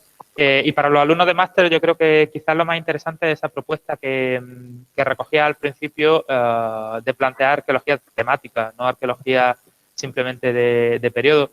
Que yo creo que es uno de los grandes déficits que seguimos teniendo en el sistema académico, bueno, español en general, particularmente en Granada, por ejemplo, que en nuestro caso además nos lleva a segregarnos incluso en departamentos diferentes. Algunos estamos en el departamento de historia medieval, otros están en el departamento de prehistoria y arqueología, y al final muchas veces eso, esas cuestiones que son teóricas y epistemológicas se trasladan también a un cierto freno o inoperancia a nivel de plantear este tipo de cuestiones. La verdad es que yo por mi parte estoy no solo muy satisfecho con tu charla y con todos los temas que has abordado, tengo alguna pregunta. Ahora le vamos a dar paso a la gente a ver qué quieren plantear, qué diálogo quieren plantear contigo. Como digo, yo estoy muy contento, muy satisfecho, no solo por todos los temas que ha abordado y la forma en la que lo ha hecho, sino también por el enorme éxito de asistencia. Hemos tenido algún momento pico de 73, 74 personas, una media de 69. O sea vamos, espero que haya resultado tan interesante como me ha resultado a mí. Pues abrimos un turno de preguntas, debates, diálogos, críticas, cuestiones que queráis que profundice el ponente, ¿vale? Mientras las vais pensando y las vais escribiendo en el chat, ¿vale? Para que yo se las vaya trasladando. Lo digo por no crear mucha cacofonía, porque si sois muchos los que abrís el micrófono y queréis preguntar a la vez y tal, yo creo que sería mejor o ir pidiendo la palabra o ir escribiéndolo en el chat. ¿Vale? Voy a romper ya un poco el hielo haciendo la primera, ¿vale? Porque una cuestión de las que has pasado casi de puntillas por la charla y que, bueno, yo que te conozco bien, sé que es un tema que en algunas ocasiones he abordado, pero que prefieres casi siempre dejar un poco al margen, es el tema del peso de las migraciones, si es que la hubo de las conquistas o de las colonizaciones de pueblos germanos en la península ibérica, ¿no? Porque al final planteaba al principio en el esquema del cambio de paradigma, el papel del campesinado, de la agencia relacional, del poder del Estado, y siempre en ese juego casi dialéctico entre condiciones internas y condiciones externas a las propias sociedades, siempre hacen mucho hincapié en las condiciones internas, quizás porque han sido las grandes olvidadas y quizás porque son las más visibles desde el punto de vista arqueológico, ¿no? Pero me gustaría que hablara un poco más, que profundizara un poco más, cómo entiendes tú tanto el papel de las llamadas migraciones germanas, ¿no? Eventuales procesos de colonización, si es que se pueden ver o se pueden detectar en algunos sitios, y lo que ello implica en el cambio de sustitución de élites, porque también ha sido una de las líneas que generalmente se ha trazado como causante de este periodo alto medieval y luego del futuro feudalismo, del encastelamiento, etcétera, etcétera. Un poco cómo lo ves tú en este rol con el campesinado, ¿no? Que digamos es tu foco de atención. Bueno, ha sido a matar. Primera pregunta y a matar. Muy bien, Guillermo. No esperaba menos de ti. Gracias. Sí que es verdad que es un tema fundamental y que, dicho tal y como lo he formulado aquí, a lo mejor era muy, muy simplista. Sí que es verdad que ahora soy mucho menos destructivo de lo que era al principio cuando hablaba de estos temas sobre los visigodos y las migraciones, pero de todas maneras tampoco he cambiado. O sea, el núcleo fundamental está ahí. Entonces, si preguntas por cómo conceptualizo, cómo entiendo el peso de las migraciones, diría que, para simplificar, porque llevaría bastante tiempo, diría que habría que verlo en varias escalas y habría que entender también la etnicidad en este periodo concreto como un elemento más dentro de las estrategias de poder social. Y que juntando estas dos cuestiones, es decir, cómo formulamos la etnicidad como un elemento para poner en juego dentro de las relaciones sociales y las escalas en las que se está manejando, es donde podemos ver la complejidad. En este sentido, yo no diría nunca que no hubo invasiones bárbaras, que no hubo migraciones, evidentemente. Hubo mucho movimiento de población y esto queda muy bien reflejado en las fuentes. Otra cosa es cómo esas fuentes lo quieren interiorizar y sistematizar. En este caso siempre pongo de ejemplo a Idacio. Idacio era un representante de la élite tardorromana y lo que estaba formulando eran los intereses de la élite tardorromana frente a esos nuevos poderes que eran los suevos, ¿no? Y por esto, y de ahí esa confrontación dialéctica que hace Idacio entre lo suyo, lo gallego, en el fondo lo gallego, pero bueno, eso es otro tema, y lo exterior, lo suevo. Entonces, yo no digo que no haya ocurrido. Yo lo que digo es que esto hay que entenderlo más en términos de poder y en términos de estructuración de una nueva realidad romana en un momento en que el Estado romano ya no funciona. Entonces, por simplificar, diría que un punto importante es entender que estas invasiones bárbaras están fundamentalmente estructuradas en torno a grupos de élites militares, es decir, que no tenemos constancia en ningún caso de esa idea de las migraciones, por lo menos arqueológica, de esas migraciones de todos los godos yendo con sus familias, arrasando por todo Centro Europa, que menos de una generación están en Centro Europa, en España, sino en la península ibérica, sino que hay que ver élites militares que ya tenían contacto con el Imperio Romano. Y que lo que estamos viendo fundamentalmente en la escala de poder alta, en términos estatales, si queremos decirlo así, es una nueva forma de estructurar el poder en el cual estas élites militares tienen una oportunidad de acceso al poder que no habían tenido antes. Y de ahí la emergencia de los estados romanos en términos de estados germánicos. Ahora bien, si le tengo que dar un peso a las migraciones es aquí, es en el tema, en términos de poder, en términos de Estado, en términos de cómo se maneja el control territorial. Ahora, pero en términos de las escalas que estaba manejando aquí de las sociedades campesinas, lo que hay son otro tipo de relaciones sociales, que nada tiene que ver con determinismos étnicos. Y de hecho, documentalmente lo que tenemos, por ejemplo, son muchos cambios de etnia en función de los intereses de las élites y la etnicidad en el fondo como un elemento más de juego social dentro de unos espacios concretos de relaciones sociales. Entonces, en términos campesinos, en términos de las áreas que estamos manejando, yo lo que interpreto es el uso de estos elementos étnicos, en el sentido de que están reflejando una identidad y una adscripción a un grupo determinado, que no tanto genético y de sangre, sino en términos relacionales, usados dentro de un contexto de aldea en el cual pues, sirven para marcar un estatus diferenciado. ¿Que son visigodos o no? Pues es visigodo en la medida en que yo puedo ser o canario porque nací en Canarias, o salmantino porque me crié en Salamanca, o español porque tengo un DNI español. Pero que tiene más sentido darles una utilidad social en estos términos. Entonces, si hay un peso de las migraciones, que esta era tu pregunta, es en términos de estructuración del Estado, donde ahí sí que era importante. Hay un estudio que hizo hace poco Erika Buchberger, en el que analizaba la evolución de la palabra godo a lo largo de este periodo, desde el siglo IV hasta el siglo X, con los discursos neogoticistas. Y lo que vio es que a la conclusión que llegó es que el propio término godo se iba adaptando a las circunstancias históricas. Y lo que al principio hacía referencia sobre todo a unidades militares, luego pasó a ser grupos de las élites sociales, que luego pasó a representar a todo el pueblo en conjunto, una vez estaba el Estado en marcha. Entonces la palabra godo representaba al pueblo godo, pero eso es en un contexto político concreto. Entonces yo creo que lo importante aquí es analizar con mucho detalle tanto la materialidad como los contextos históricos en los cuales se desenvuelve. Entonces, en grandes titulares, yo nunca diría que no hubo invasiones bárbaras, pero que lo que vienen es a apuntalar una serie de procesos que ya venían desarrollándose y sobre todo invasiones bárbaras que no hay que entender como estos grandes movimientos de población, sino más como estrategias y movimientos de las élites por el control del poder en un momento que estaba en cuestión ese control del poder. No sé si después de toda esta chapa te he respondido algo, Guillermo, o me he ido por las ramas lo suficiente para que te quedes contento. Sí, entiendo. Vamos, que pone sobre todo el énfasis en lo que suponen los procesos de etnogénesis, de identidad, de creación del Estado. O sea, hace hincapié sobre todo eso, en que el elemento godo articula el elemento de poder en este juego, ¿no? entre el Estado y los campesinos.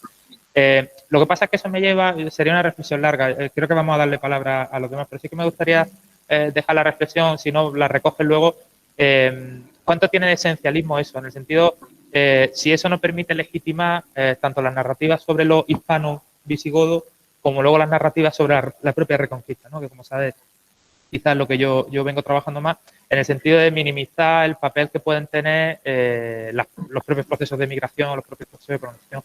Evidentemente, si es lo que es, lo que es. Quiero decir que más allá de lo que quisiéramos que hubiese sido, de la legitimación ideológica que queramos establecer sobre ello, pero creo que muy interesante, por ejemplo, eso que planteabas con el análisis isótopo como forma de detectar en determinadas necrópolis el grado de parentesco, el grado de localidad o de regionalidad que tienen estas poblaciones, independientemente de que manifiesten ajuares identitariamente visigodos, suevos o del tipo que sea. Si quieres luego recoger la idea, yo creo que vamos a darle palabra porque me parece que Marcos tiene la mano levantada o había solicitado palabra. ¿Marcos?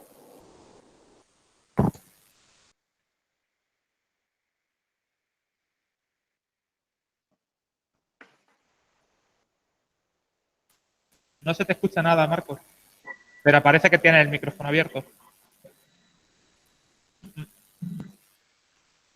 Antes sí que se le escuchó.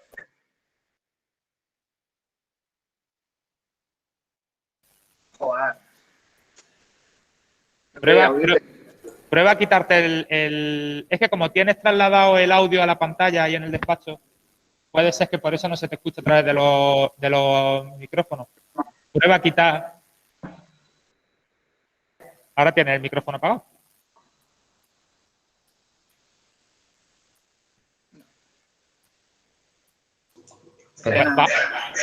¿Guille se me escucha a mí? A ti sí, Lucas. Marco, pasa aquí. Es que Lucas y Marco están en el mismo despacho. De ahí el acople de sonido que ha abierto. Ay, hola, perdona. ¿Me escucháis? Sí. Sí. Madre de Dios. Vale, perdona. Voy a ser muy breve, ¿vale? Para no robar mucho tiempo.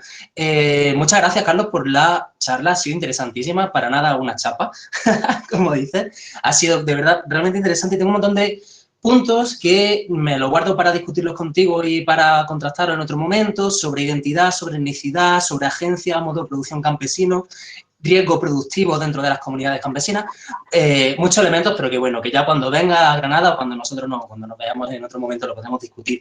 Me interesa o únicamente quisiera, o me ha interesado particularmente esta charla en un marco como una clase de universidad. Y particularmente tu inquietud, que es algo que compartimos muchos y algo que creo que también es necesario extender a los alumnos y a las alumnas, como la necesidad de generar un conocimiento socialmente útil, un conocimiento histórico socialmente útil. Quisiera, por lo tanto, preguntarte simplemente, porque algo sé de lo que ha ido haciendo en los últimos años, pero quisiera, si es posible, que lo desarrolle un poquito más, en torno a los mecanismos de difusión y de transferencia de este conocimiento, no solo que ha generado sobre el pasado medieval, sino también sobre el presente, sobre el mundo contemporáneo, la guerrilla, también lo que ha estado haciendo en Argentina, porque creo que es algo necesario, como digo, de trasladar y de trasladar esta inquietud a quien está ahora o estudiando, terminando de estudiar, y cómo creo que necesitamos pues seguir precisamente la senda que está siguiendo, de generar conocimiento que sea útil para la sociedad contemporánea y particularmente preguntarte cómo estás transmitiendo, transfiriendo este conocimiento a la población actual del área de estudio. Gracias de nuevo por la charla. No, Juan, gracias a ti, Marcos, y de verdad que con muchísimas ganas de veros allí personalmente, que volver a tocarnos, que es lo que dedicamos el contacto. Muchas gracias, Marcos. Y mira, por fin puedo ver a Luca en persona, aunque que sea digitalmente, que no lo había visto nunca. No hemos coincidido todavía. Nada, muchas gracias por la pregunta y además sí que es verdad que es uno de los elementos fundamentales. Yo he hablado más de términos historiográficos, de donde se sitúa la academia, pero otro de los elementos fundamentales que está en debate ahora y además es un debate cada vez más fuerte y mejor posicionado es esa relación entre la arqueología, lo que se deriva del conocimiento que se deriva de la arqueología y el público, lo que se ha venido llamando, aunque tengo ciertas dudas, arqueología pública. Entonces, como gran debate, que para la gente que está de máster, para la gente que está del grado, este es uno de los grandes debates que va a haber en el futuro, que ya está en marcha, pero que, como decía Fijo, se va a ser un elemento fundamental. Entonces, dicho este gran titular, viene un poco mi experiencia o cómo lo estamos llevando nosotros. Bueno, dentro de nuestro proyecto, lo que tratamos es de entender que la arqueología es también un agente social, ¿no? Entonces, cuando hacemos arqueología, cuando desarrollamos estudios arqueológicos, ya sea desde el marco de la arqueología comercial o desde el marco de la investigación puramente dicha o más académico, nos convertimos en agentes del territorio en que nos movemos. Esto es una cosa que en la experiencia que tuve en Argentina dentro de las teorías decoloniales, que ahora Guillermo también está o que estáis, ¿no?, también debatiendo mucho sobre este tema de las teorías decoloniales, es una cosa que se discute mucho desde la academia, en el sentido de que la arqueología forma parte de una red de agencias, una agencia relacional, como decía antes, la cual juega su papel. Entonces, desde nuestro proyecto partimos desde la perspectiva teórica de que la arqueología que estamos haciendo tiene un impacto social, queramos o no. Esto no es algo voluntario o involuntario, no es que porque tú te digas en voz alta que tú eres apolítico, no quieres hacer política, no, esto no funciona así. La arqueología siempre juega un papel en los territorios, en las sociedades. Entonces, desde nuestro proyecto, en términos teóricos, lo que hacemos es posicionarnos en el sentido de entender cuál es nuestro papel. Claro, en el tema de la guerrilla, esto era más evidente, porque claro, éramos un agente social que iba a remover mucha mierda, iba a remover muchas historias traumáticas y que iba de alguna manera a participar en dinámicas sociales que no tenían tanto estrictamente que ver con el estudio objetivo de la guerrilla antifranquista. Estamos hablando de historias muy traumáticas, de historias familiares muy serias, y entonces, claro, esto tienes que posicionarte y saber, y ser consciente de ello como primer paso para saber cuál es tu papel. En este sentido, también diría, y esto también viene de la teoría decolonial, que no podemos tampoco hacer grandes discursos de que la arqueología siempre tiene que ser esto o aquello, ¿no? La arqueología es un agente más dentro de un contexto de relaciones concretas. Entonces, claro, nosotros jugamos un papel o no en función de ese contexto y esas relaciones sociales en las cuales nos insertamos. En el caso de la guerrilla, lo que hicimos fue un análisis muy profundo de cuál iba a ser nuestro papel dentro de, como grupo de arqueólogos que vienen de fuera, además urbanitas todos ellos, y van a un mundo rural a estudiar estos procesos que tienen que ver con relaciones y procesos traumáticos, ¿no? Entonces, lo que hicimos fue un estudio muy detallado y para esto es muy importante, bajo nuestro punto de vista, incorporar antropólogos y antropólogas sociales dentro del proyecto, y nosotros tenemos una antropóloga social que estudia todos estos procesos, de cuál era nuestro papel. Entonces, nuestro papel entendimos que podía ser importante, por ejemplo, para reivindicar historias familiares olvidadas o para reivindicar espacios materiales que sintetizaban esas historias y que podían servir para reivindicar esa identidad campesina, pero esa identidad de resistencia guerrillera. ¿Y cómo hemos articulado esto materialmente? Pues restaurando esos chozos de la guerrilla y poniéndolos en valor dentro de rutas de senderismo que los propios agentes de Casallo, de la comunidad local, se encarga de llevar a cabo. Nuestra idea también es, en colaboración con ellos, hacer un museo de la guerrilla antifranquista con todos los objetos que estamos recogiendo en las excavaciones. Es decir, estos son pequeños ejemplos, hay millones de lo que estamos intentando hacer, pero la idea fundamental, el gran titular que puede servir para este caso, para todos, es que la arqueología tiene que hacer un proceso de posicionamiento en el cual sepamos lo que estamos activando o no activando. Y esto es algo que no se hace normalmente, pero que habría que hacer constantemente. Es decir, cuando tú vas a excavar, sea un castro de la Edad de Hierro, sea una villa tardorromana, sea tal, siempre estás interviniendo en un paisaje que está lleno de relaciones previas a que llegue la arqueología. Entonces tenías que posicionarte dentro de esas relaciones y estudiarlas muy bien. Entonces hay que superar, digamos, dos cosas. Por un lado, la arqueología extractivista, que es la que llega a los sitios, se lleva los datos, los lleva a la universidad y se olvida del resto. Y por otro lado, esa arqueología iluminista, ¿no? Que va a los sitios a decirle esto es lo que tenéis que saber sobre vuestros paisajes, es lo que tenéis que saber sobre estas historias. Y establecer diálogos tanto de empoderamiento de la comunidad como diálogos humildes y en los cuales el proyecto también puede recibir palos. Nosotros, de hecho, el año pasado estábamos empeñados en ir a excavar, ¿no? Pero la propia comunidad local nos dijo, no vengáis, que esto es un problema para nosotros. Bueno, pues también hay que tener la humildad, como decía Dostoyevsky, de poder dar pasos atrás. Y esto es algo que la humildad no va mucho con la arqueología, no va mucho con la academia, pero es un proceso que tenemos también que asumir. Entonces, es un poco el marco teórico desde el que nos movemos para hacer donde entendemos que la arqueología puede ser socialmente útil, entendiendo nuestro papel dentro de contextos determinados. De nuevo, chapa, o sea, es que, joder, Marco, no puedes hacer estas preguntas porque es que me pongo a hablar y no paro. Pero bueno, espero haberte contestado un poco. Completamente. Muchas gracias, Carlos. ¿Ha levantado la mano Macarena? Bueno, en primer lugar, yo quisiera agradecer al doctor Tenerife. A mí me ha generado muchas reflexiones, a pesar de no ser el periodo cronológico al cual me dedico de lleno. Aunque es verdad que sí es verdad que existe una serie, ¿no?, de concomitancias a la hora de estudiar en vuestra zona con la zona que yo estudio, ¿no?, que es el entorno de Mérida, ¿no? Mérida tuvo también la feliz idea de ser capital, aunque sea transitoria, del reino suevo. Y al hilo de esta conferencia y al hilo también de la aportación que ha hecho Guillermo, me ha surgido una reflexión. Y la hago desde el punto de vista de la ciudad y no desde el punto de vista del campo, ¿no?, que es realmente el que ha estudiado. Para el caso de Mérida, nos cuesta tremendamente trabajo intentar rastrear a esa élite sueva, que única y exclusivamente parece ser que se puede rastrear con unos fósiles directores que son muy concretos, que son todas esas joyería, orfebrería del horizonte Untersiebenbrunn y todos estos horizontes difíciles de pronunciar de Centro Europa. Pero me ha sugerido bastante lo que ha comentado Guillermo, de que si incluso la élite nos es difícil rastrearlo, en el momento en el que nos vamos a unas escalas mucho más silenciadas por el registro arqueológico, quizás nos tendríamos que en un futuro replantear la presencia aún mayoritaria de estas gentes externas en contextos no esencialmente elitistas.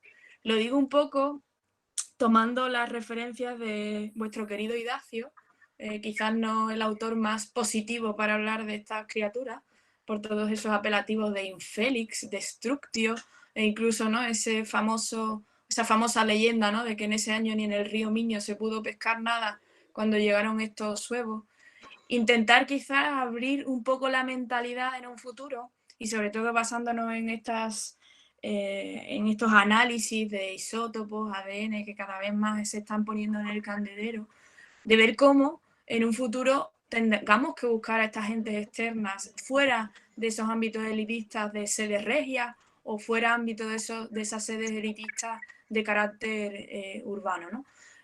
Insisto, lo planteo quizás desde una idea o desde un posicionamiento urbanita, regio, ¿no?, de una sede regia, aunque sea transitoria, que nos resulta tremendamente difícil encontrar a esa élite. Por lo tanto, entiendo que esos silenciados que están fuera de ese círculo regio, pues aún nos cuestan más verlo desde el punto de vista arqueológico, ¿no? Quizás esto es una reflexión que en un futuro pues se confirmará o no se podrá confirmar, pero es verdad que resulta paradójico, ¿no? Y creo que es bastante alentador que vosotros estéis mirando, estéis buscando a estos individuos en unos contextos quizás mucho más sencillos y mucho más humildes desde el punto de vista de la materialidad, ¿no?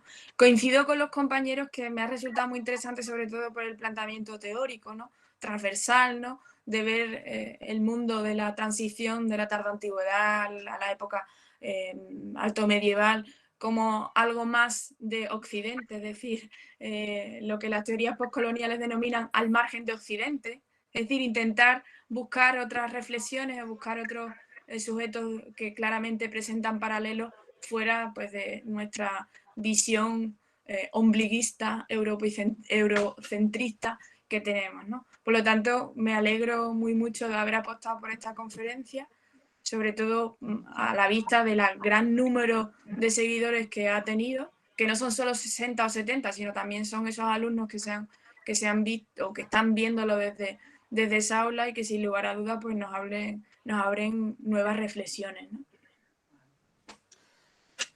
Muchísimas gracias, Macarena. La verdad es que el placer de mí siempre es genial poder hablar con gente como vosotros y vosotras, que tenéis además un grupo muy potente y también unas líneas de reflexión muy interesantes. Simplemente con lo que has dicho, resaltar dos cosillas. La primera es que precisamente yo creo que estoy de acuerdo, vamos, en la idea de que para analizar el papel que específico que estas invasiones bárbaras, que el papel que juegan estos movimientos de población, en este periodo concreto, hay un elemento muy interesante que es que todavía no se ha explorado bien por cuestiones, yo creo, más académicas que intelectuales, que es la contraposición ciudad-campo. Y claro, Mérida es, el centro político, uno de los centros políticos más importantes, si no el más importante del siglo V, desde luego, incluso posteriormente. Y de hecho hemos tenido muchos debates con respecto a estas princesas, ¿no? Suevas que surgieron allí en Mérida, que se excavaron allí.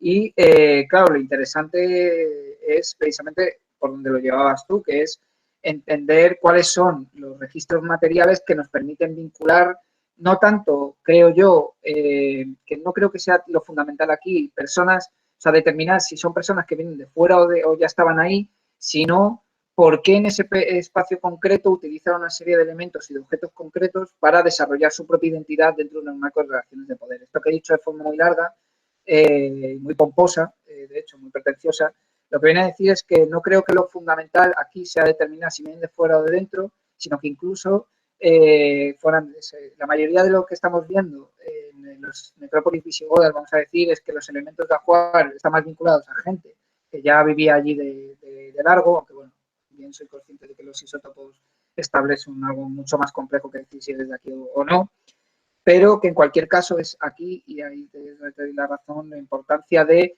explorar aquellos rasgos de la materialidad que nos permiten adentrarnos en estos discursos y ver específicamente cuál fue el papel de las invasiones y de estos grupos que efectivamente estaban viniendo de fuera en un momento, y esto es lo que reivindico, concreto, en el cual generaron unas relaciones de poder específicas, o sea, se hicieron con el poder y manejaron estas redes de poder. Y aquí la comparación de Mérida, por ejemplo, con el hinterland y con esa será fundamental. También es curioso, y esto no se ha explorado mucho, pero es una cosa que dejo aquí caer, una reflexión que tuve con estos temas, es que precisamente son los núcleos de poder donde menos se desarrollan este tipo de objetos, donde menos se localizan. Entonces, en Toledo, en Mérida, en la antigua Complutum, son sitios donde esperarías que estuvieran las redes de estos visigodos, esta gente, pero en donde menos se localizan y acaban localizándose más en esos espacios rurales. Esto es una cosa que a mí me lleva a reflexionar mucho, pero bueno, no viene al caso. En cualquier caso, darte la razón de que este es un tema que va a dar mucho juego y precisamente es esta comparación entre lo urbano y lo rural lo que nos va a dar muchísimas claves. Y el segundo punto que quería resaltar de lo que has dicho es lo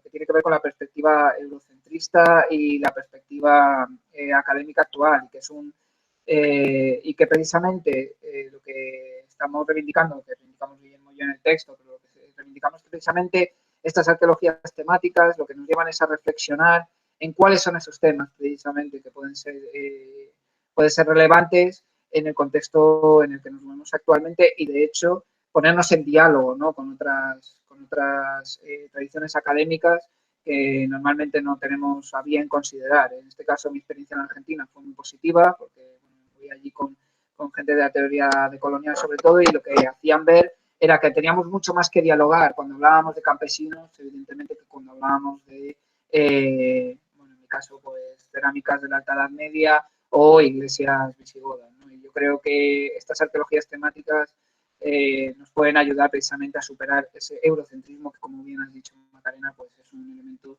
constitutivo de la Academia Occidental y sin duda ninguna en la Academia Peninsular.